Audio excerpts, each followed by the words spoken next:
Hi, everybody.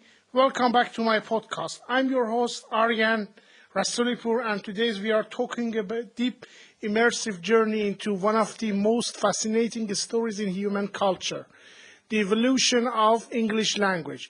English is spoken by over a billion people today, but its path to becoming a global powerhouse is anything but straightforward.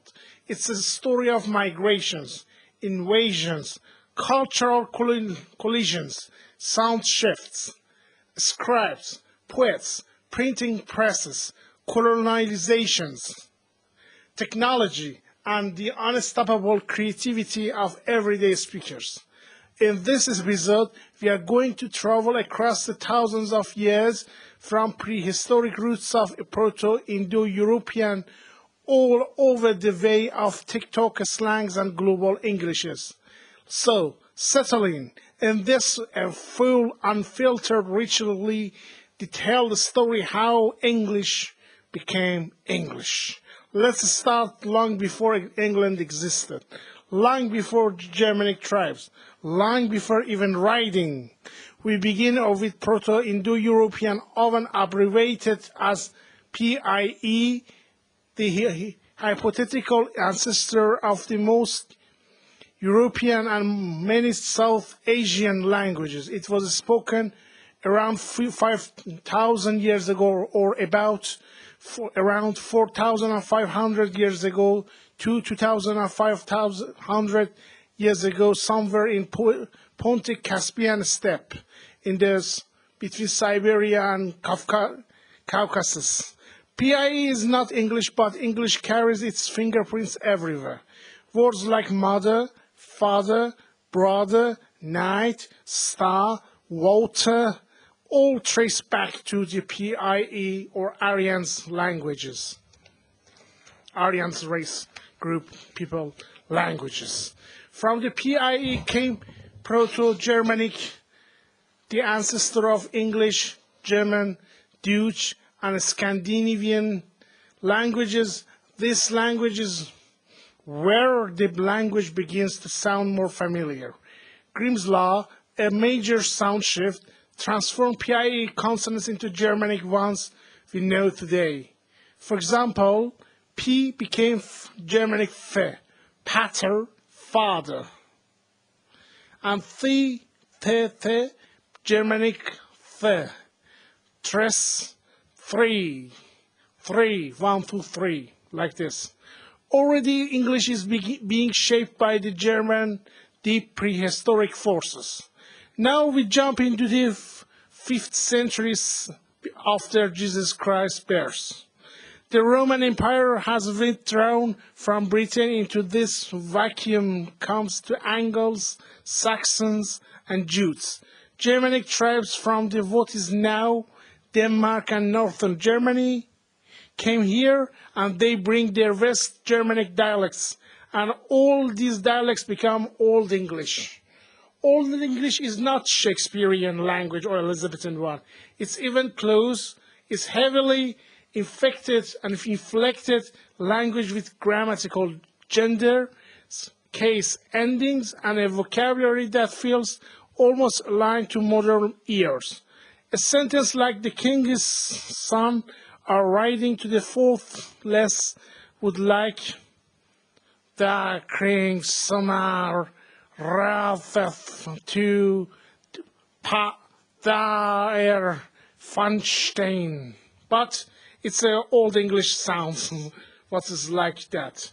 But Old English is also the language of Beowulf, the first great epic. In the parenthesis, I should say that Old English sentences like as I read it for you was something need to inevitably to be translated to modern English. Everything before 14th century should be translated into current modern English. We can't understand it at all nowadays. But let's move back again. But Old English, it has a characterizations and Latin influences. In the year 597, missionaries arrived from Rome. With them come literacy, Latin learning, and a flood of new vocabulary and lexicons. Words like school, candle, altar, angel, and priest. And Viking invasion and Old Norse influenced English very much. From the late 17th decade, 700th year decade onward, North-speaking Vikings settled in northern and eastern England.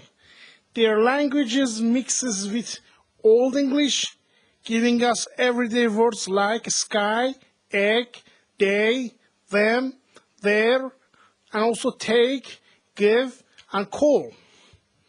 Okay, now we should move to the another part of this invasion, or in the other word, Vikings invasion, which is this context also simplifies English grammar as well. When two similar languages, which were both of them Vikings languages and Anglo-Saxons language, deeply rooted and originated in Indo-European or primary German languages, Germanic languages, these two similar languages collide. Speakers tend to drop complex endings to communicate more easily. By the year 1000, English is already transforming. In the 1066, everything changed. William the Conqueror invades England, bringing Norman French as the language of court, law, and aristocracy. For the next 300 years, England is essentially bilingual.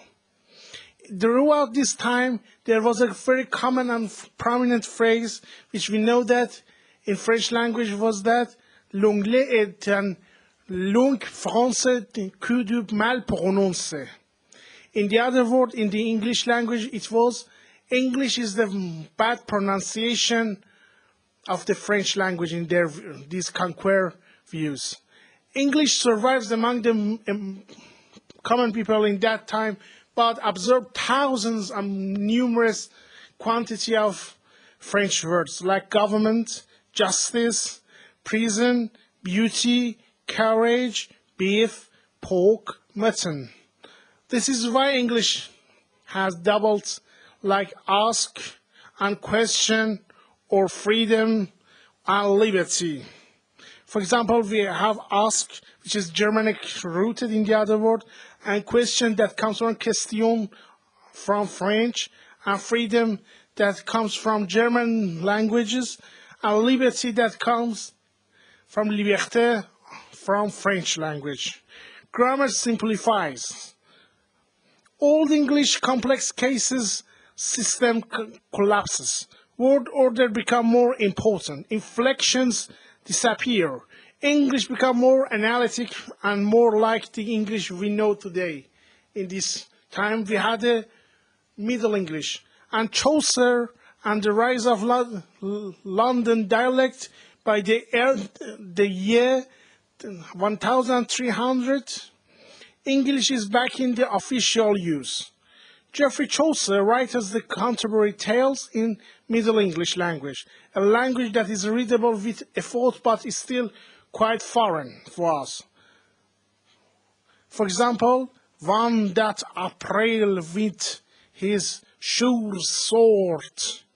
The London dialect begins to dominate and setting the stage of standardization. The phrase that I've read, it was a sample Middle English Chaucerian languages that was common in London in the 14th century time, in the beginning of Renaissance in Europe and end of Middle Ages.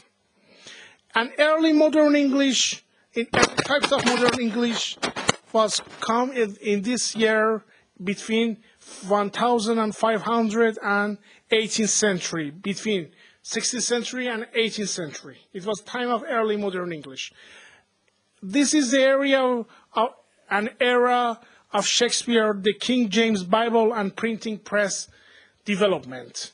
In that period of time, we should evidently follow the path of the printing presses, like which we know as was belonged to William Caxton introduced printing it to England in 1476. Suddenly, spelling and grammar begins to stabilize.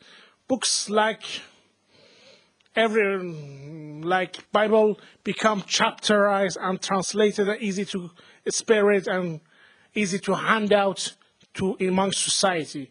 And the Renaissance, a wave of classical learning, brings in thousands of Latin and Greek words like philosophy, democracy, temperature, encyclopedia, all of them Greek-rooted languages that deeply root in ancient Greece.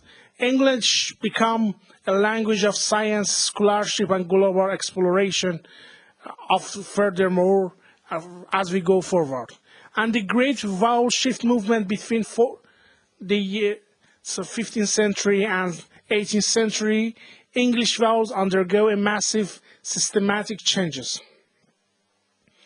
This is why English spelling is so inconsistent today. The sounds changed, but the spelling stayed the same. For example, bite used to sound like beat, and meat used to sound like mate. But Shakespeare influenced very much on that period. Shakespeare alone introduces and popularized hundreds of words and phrases like majestic, lonely, assassinations, break the ice, white goose chase, and wild goose chase. English become expressive, flexible, and global languages started to become by Shakespeare and Elizabeth time. By the end of this period, by the beginning of 18th century, English is recognizable as the language we speak today. Some standardizations which was done by Samuel Johnson Dictionary of English Language in the year 1755 and the later Noah Webster American Dictionary helped codify sampling and spelling usage. And you should keep in mind that Noah Webster and Samuel Johnson dictionaries start the diversion and division point between the English language that is spoken nowadays in UK and American English that is completely used in and speaking throughout global, commonly in North America and countries like US and Canada. But it was the beginning point, and this is the beginning of that diversion.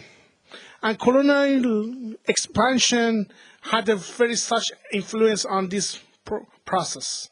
British imperialism spread English to most of the places like North America, as well as Caribbean, Africa, South Asia, Australia, and New Zealand.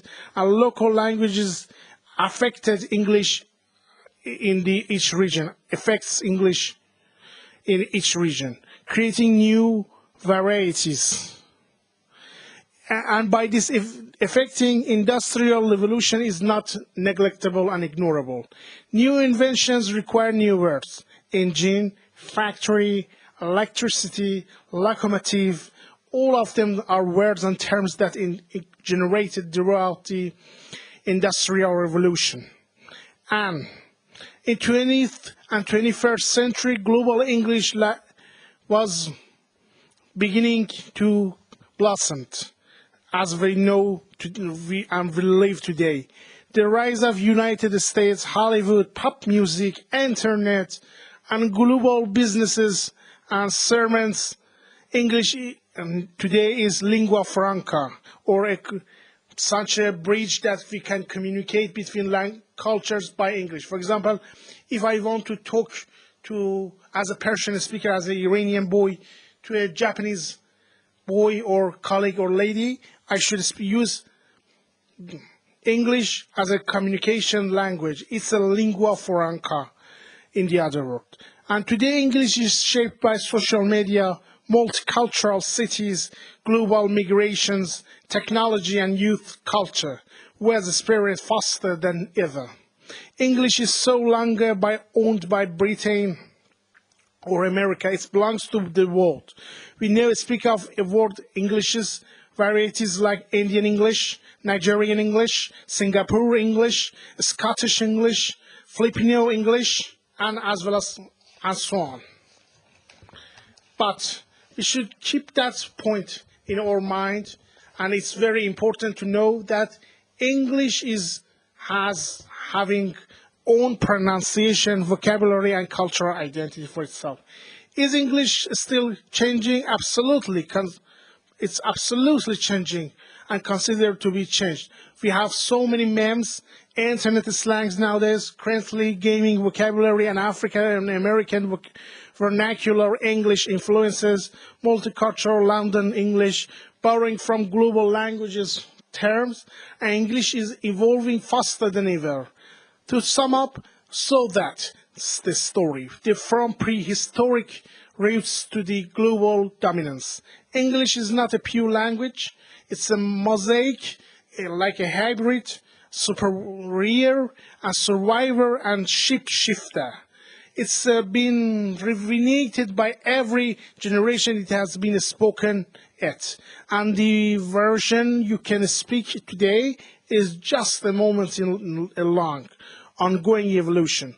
Thank you for listening to this podcast and joining me on this journey. Please don't forget to like this podcast on YouTube and subscribe my channel and push the notification for further videos that I would upload in the future. It's early future. If you enjoyed this deep dive, stay tuned. There is so much more to explore of the world of linguistics. That's it. Thank you, farewell, and goodbye, and good luck, and have a nice time. I hope so. Farewell, bye.